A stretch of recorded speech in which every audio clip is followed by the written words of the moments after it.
कभी भी दुनियादारों से उम्मीदें वाबस्ता ना करें। एक बात सुने बड़ी शानदार, इमाम गजाली ने लिखी है। इमाम गजाली फरमाते हैं कि हारून रशीद ना हज करके वापस आया बगदाद में, तो कोने में हजरत बहलोल दाना बैठे थे। रश बहुत था, मजमा बड़ा था। हजरत बहलोल दाना भी सड़क के किनारे बैठे थे, तो सिपाही कहने लगे यहाँ से उठ जाओ। फरमाने लगे हारून रशीद की ज़मीन नहीं, ज़मीन मेरे रब की है, मैं क्यों उठूँ। वो करीब से गुजरा तो सलाम ली, तो आपने उसका प्रोटोकॉल देखा तो फरमाने लगे हारून रशीद तुझसे तगड़े तगड़े मोटे मोटे प्रोटोकॉल मैंने लोगों के देखे हैं, और ये जो तेरे दाएं बाएं आज तेरे नारे लगा रहे हैं ये पहले उन लोगों के नारे लगाया करते थे, और थोड़ा वक्त गुजरने दे, जो तेरे बाद आएगा ना ये सारे फिर उनके नारे भी लगाएंगे। तू झूठ की दुनिया में जिंदा है, इनसे तूने उम्मीदें वाबस्ता की हैं, ये कल उसके नारे लगाएंगे। उसके दिल पे बड़ा असर हुआ, घोड़े से उतर आया, आगे कहने लगा हुजूर आपने मुझे बड़ी अच्छी नसीहत की है, मेरा दिल बड़ा ठंडा हुआ है। मैंने सुना है आप मकरूज हैं, कुछ लोगों का कर्ज, तो मुझे कोई हुक्म ही कर दें। आप हंसने लगे, फरमाने लगे यार तू तो बड़ा ही बेवकूफ़ है, बड़ा ही बेवकूफ़ है तू, मैं तुझे नसीहत कर रहा हूँ तू मुझे उलझा रहा है। हुजूर कोई हुक्म कर दें। क्या खूबसूरत अंदाज है रब करीम के बंदों का। हजरत बहलोल दाना फरमाने लगे तेरा रब कौन है। कहा अल्लाह। तो फरमाया मेरा कौन है। कहा अल्लाह। फरमाने लगे ये तो नहीं ना हो सकता कि अल्लाह हारून रशीद को देता रहे और बहलोल दाना को भूल ही जाए। ये तो नहीं ना हो सकता कि हारून रशीद को देता रहे और बहलोल दाना को भूल जाए। फरमाया उसका दिल, उसका इरादा हुआ, इरादा कुदरत हुआ कि बहलोल मकरूज रहना चाहिए, तो अगर रब मुझे रखना चाहता है दुख कबूल मोहम्मद बख्शा राजी रहन प्यारे, अगर वो चाहता है मैं मकरूज रहूं तो मैं भी चाहता हूं कि मैं मकरूज ही रहूं। ये तो नहीं ना हो सकता कि तुझे दे और मुझे ना दे। फरमाया मेरी तुझसे कोई उम्मीद नहीं, मुझे जब भी देगा मेरा रब भी देगा, और वो देगा तो फिर इंशाल्लाह खजाने खोल के देगा। दुनियादारों से उम्मीदें वाबस्ता करना, लोगों के पीछे, ये छोड़ दें। आप बेचैन रहेंगे, बेकरार रहेंगे। अल्लाह वालों से जरूर उम्मीदें वाबस्ता करें, इसलिए कि उनके पास जो कुछ होता है वो दरअसल रब का ही होता है। लेकिन सेठों से, नवाबों से, सियासतदानों से बाज आ जाए, हमारी बड़ी उम्मीदें वाबस्ता हैं। मैं अक्सर कहता हूँ जितने फेरे नौकरी के लिए दुनियादार के दरवाजे पे लगाए हैं ना, इससे कम दफा मस्जिद में नफल पड़े होते तो रब उतनी बड़ी मेहरबानी फरमा देता। तीसरी बात ये याद रखें, अगर सुकून लेना चाहते हैं ना, अगर सुकून लेना चाहते हो ना तो लोगों को डिस्कस करना बंद कर दो। बहुत सारी कमजोरियां हमारे अंदर होती हैं ना, फिर अल्लाह हमारी रोजी तो नहीं ना बंद फरमाता। ये तो नहीं कहता कि जमीन से निकल जाओ। अगर यही वाला मामला हो जो हमारा है कि फो शादी पे इसने मेरे साथ बुरा सलूक किया था, अब सारी जिंदगी बुग़्ज़ रखना है। अगर यही मामला फरिश्ते अल्लाह की बारगाह में कहें कि या अल्लाह इसने फलाने दिन शराब पी थी, अब इसको ज़मीन में नहीं रहने देना, निज़ाम ज़िंदगी चलेगा। तो अगर अल्लाह हमें माफ़ करता है तो हम बंदों को माफ़ क्यों नहीं करते।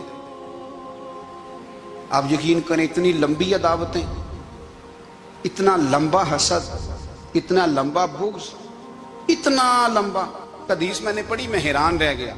मेरे नबी करीम अलैहिस्सलाम ने फरमाया अपनी बीवी से कभी बुग़्ज़ ना रखना। अगर उसकी एक बात नापसंद हो तो उसे छोड़ के वो बात देखो जो तुम्हें पसंद है। मैं इस हदीस को पढ़ के सोचने लगा कि क्या बीवी का भी बुग़्ज़ रखते हैं लोग। अब हुजूर ने कहा है तो इसका मतलब है लोग बीवी का बुग़्ज़ भी रखते हैं। अब इस पर इस्तदलाल करके मुझे कहना पड़ेगा कि ससुराल वालों का बुग़्ज़ भी रखते हैं। कहना पड़ेगा कि भाई के ससुराल वालों से भी बुग़्ज़ रखते। इस हदीस की रोशनी में मैं समझा कि लोग भाभी का बुग़्ज़ भी बुग़्ज़ रखते हैं। बुग़्ज़, वरना आदतें तो हमारी भी कई बुरी होती।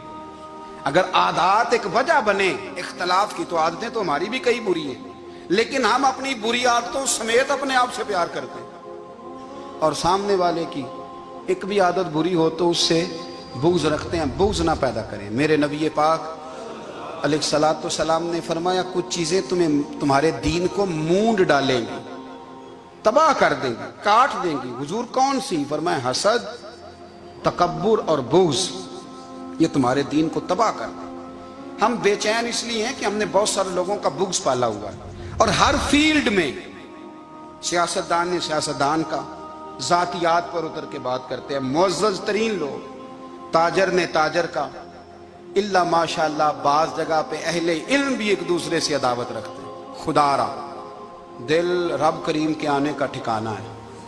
ये साफ होगा तो इसमें रब रसूल के जलवे होंगे। अगर इसमें अदावत हो, इसमें बुग़्ज़ हो, इसमें कीना हो, निफाक हो, सुने मेरे रसूल करीम हजरत अबू बकर सिद्दीक रज़ी अल्लाह ताला अन्हु कहते हैं मैं रो ही पड़ा। मक्का फतह हुआ ना, तो इकरमा बिन अबू जहल ने पैगाम भेजा कि मैं ना कलमा पढ़ने के लिए आ रहा हूँ। वह बात लंबी है, मैं मौजू पे रहना चाहता हूँ। कहते हैं जब वो आने लगा ना तो नबी पाक ने हम सबको बुलाया, हम हाजिर खिदमत हुए तो हुजूर फरमाने लगे कि उसके बाप ने ना बड़ा जुल्म किया है हमारे साथ, अबू जाल ने बड़ा सताया है, बड़ी तकलीफ दी है। आप मुझे बतलाएं कि वो एक दफ़ा किसी शादी पे बहस होती है बीवी के भाई के साथ, फिर सारी ज़िंदगी उस बेचारे को माफ़ी, वो 10 दफ़ा घर आता है माफ़ी मांगने पर सवाल ही नहीं पैदा होता। मैं ओ हो मुझे ही कह दिया, यानी मैं यानी फिर मैं मुझे ही कह दिया आपने और मेरी शान में बेअदबी और फिर मैं माफ़ कर दूं। तौबा तौबा तौबा, ये कैसे हो सकता है? मेरी नाक नीची हो जाएगी और आपने मुझे कह दिया, सवाल ही नहीं पैदा होता। और ये रोना मैं अक्सर होता हूँ कि शादी वाले दिन दामाद साहब का ज़्यादा दिमाग ख़राब होता है। जब छोटी साली की शादी होती है ना, उस दिन इसको बुखार चढ़ता है, कोई इसको कान में कहता है तेरी इज्जत नहीं कर दे, उस दिन इसका दिमाग ख़राब हो जाता है, बच्चे उठा कर निकल आता है। वो बेचारा सुसर मिन्नतें कर रहा होता है कि तेरी मेहरबानी आ जा, ये इज्जत करा रहा है। तो मैंने कहा एहतजाज करके जो इज्जत कराई जाती है वो इज्जत नहीं होती। हाँ हाँ, यहाँ मांग के इज्जत लेते हैं लोग, या एहतजाज की कोई इज्जत है? आपके अंदर कमालात इतने हों कि आपकी इज्जत करने को दिल चाहे, यानी मजा आए, यानी लुत्फ आए, यानी आप दूर बैठे हो तो किसी का दिल करे आपको स्टेज पे बुलाने के लिए। ये क्या बात हुई कि छाए जाना और भाग के आगे जाना? इनसे निकलें। इकरमा बिन अबू जाल कलमा पढ़ने के इरादे से आ रहे हैं, हुजूर अलैहिस्सलाम ने सहाबा को बुलाया। कितनी ज्यादा दावत रखी जा सकती थी माज़अल्लाह। कब से वो चला था जुल्म करने, और उसके बाद उसका बेटा शुरू हो गया। कितनी बातें थी जो ना काबिले माफी थी, पर करीम रसूल ने हमें बतलाया है कि सुकून वाली जिंदगी कहते किसको है। जब सब लोग जमा हो गए तो हुजूर ने फरमाया भाई वो कलमा पढ़ने आ रहा है, उसके बाप ने जुल्म बड़े किए हैं, पर मेरी नसीहत ही है कि उसके सामने उसके बाप को बुरा ना कहे, खबरदार कोई उसके सामने कोई बात ना करे। अब वो कलमा पढ़ने आ रहा है, मुती हो के आ रहा है, बांध के आ रहा है। कहते हैं अल्लाह के रसूल ने ना काफी देर तक खुतबा दिया, ब्रीफिंग दी, बात समझाई। जनाब सिद्दीक अकबर कहते मैं रो पड़ा। एक सहाबी मुझे कहने लगे तुम्हें क्या हुआ? तो मैंने कहा मैं मुस्तफ़ा की रहमत पे रो रहा हूँ। देखो किन के लिए हुजूर ग्राउंड बना रहे हैं, देखो किन के लिए हुजूर तैयारी कर रहे हैं, जिन्होंने सारी जिंदगी दुश्मनी की। खुदारा ये अंदर से अदावतें निकाल फेंको। ओ भाई इतना तो लंबा टाइम ही कोई नहीं, इतना तो वक्त ही कोई नहीं, इसको साफ रखो। बंदा कोई कर भी गया तो कोई अर्ज नहीं। चंगी मंदी सजना कोलों 100 वारी हो जाती, यार यारां दा गिला नहीं करदे।